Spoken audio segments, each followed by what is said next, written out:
Subscribe कीजिए trending news India channel को और बेल आइकन को दबाएं सभी वीडियो सबसे पहले पाने के लिए। नमस्कार, मैं सुरजीत, आप देख रहे हैं ट्रेंडिंग न्यूज इंडिया। लेकर आ गया हूं दिन भर की 10 बड़ी खबरें। बांदा जिले में 10 साल की बच्ची की गला दबाकर हत्या।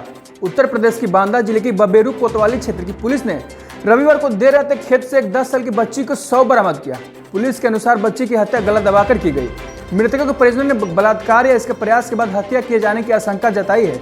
जिले के अपर पुलिस अधीक्षक महेंद्र प्रताप सिंह चौहान ने सोमवार को बताया कि बबेरू कोतवाली क्षेत्र के एक गांव के व्यक्ति ने रविवार को देर रात पुलिस को सूचना दी थी कि उसके 10 वर्षीय बच्ची किसी तरह से गुम हो गई है। उसके बाद शव खेत में पाया गया। रिहाना के ट्वीट के खिलाफ भारतीय सेलिब्रिटीज के ट्वीट्स की जांच करेगी महाराष्ट्र की सरकार। महाराष्ट्र सरकार में गृह मंत्री अनिल देशमुख ने सोमवार को कहा कि महाराष्ट्र सरकार उन भारतीय सेलिब्रिटी की प्रतिक्रियाओं की जांच करेगा जिसमें किसान आंदोलन पर अंतर्राष्ट्रीय शख्सियतों की ओर से किए गए ट्वीट्स का विरोध किया था।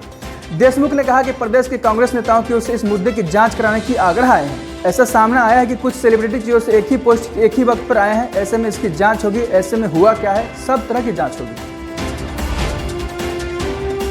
एक बार फिर से पीएम मोदी ने किया क्लियर, एमएसपी था, एमएसपी है और रहेगा। प्रधानमंत्री मोदी ने राज्यसभा में राष्ट्रपति और अभिभाषण पर जवाब देते हुए कहा कि आज किसान आंदोलन की भी चर्चा की और सभी लोगों से आंदोलन छोड़कर बातचीत करने का न्योता दिया।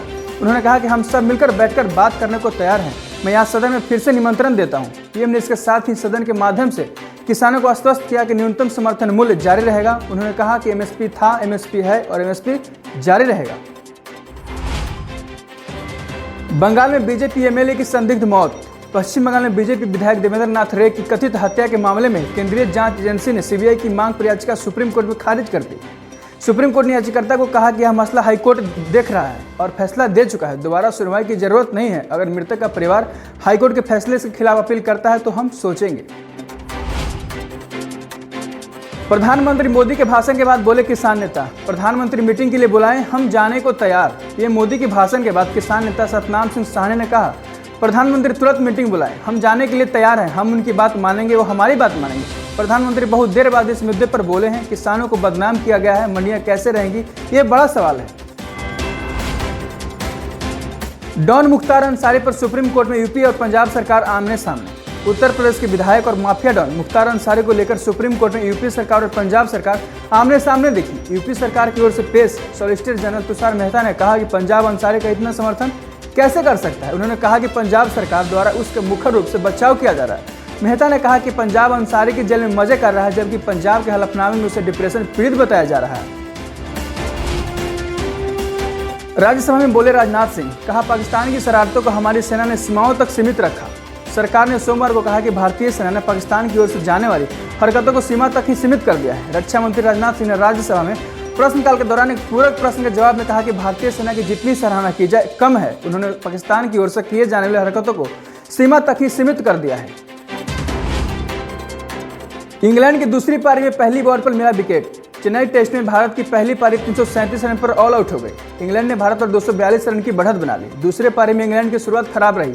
बर्स बिना रन बनाए पारी की पहली गेंद पर स्लिप में रहाणे को द्वारा कैच थमा बैठे। उसके बाद एक एक कर पूरी टीम 178 पर सिमट गई। भारत की तरफ से दूसरी पारी में अश्विन ने सर्वाधिक 6 विकेट चटकाए तो वहीं नदीम को 2 विकेट मिले। खबर लिखे जाने तक इंडिया बिना विकेट खोए 8 रन बना चुकी है। पीएम मोदी के भाषण के बाद बोले किसान नेता राकेश टिकैत, हमने कब कहा एमएसपी खत्म हो रहा है। किसान नेता राकेश टिकैत ने कहा कि हमने कब कहा कि एमएसपी खत्म हो रहा है। हमने कहा कि एमएसपी पर एक कानून बनना चाहिए। अगर ऐसा कानून बनता है तो देश के सभी किसानों को इससे फायदा होगा। अभी एमएसपी पर कोई कानून नहीं है और किसान ट्रेडर्स के हाथों लूटा जाता है। उत्तराखंड में भारी तबाही के बाद ब्रिटेन के पीएम ने बढ़ाया मदद का हाथ। कहा किसी भी तरह की सहायता के लिए हम तैयार हैं। उत्तराखंड में ग्लेशियर फटने से आई आपदा को लेकर ब्रिटेन के प्रधानमंत्री बोरिस जॉनसन ने रविवार को भारत की तरफ से एकजुटता का हाथ बढ़ाया है। ग्लेशियर फटने से पूरा राज्य विकराल बाढ़ की चपेट में आ गया है। आपदा में 10 लोगों की अब तक मौत हो चुकी है और 170 से ज्यादा लोग अभी भी लापता बताए जा रहे हैं। जॉनसन ने कहा कि उत्तराखंड में आई बाढ़ के बाद ब्रिटेन भारत की तरफ से हर संभव मदद के लिए तैयार है। ऐसे ही देश दुनिया की बड़ी खबरों के लिए बने रहिए हमारे साथ। देखते रहिए ट्रेंडिंग न्यूज इंडिया।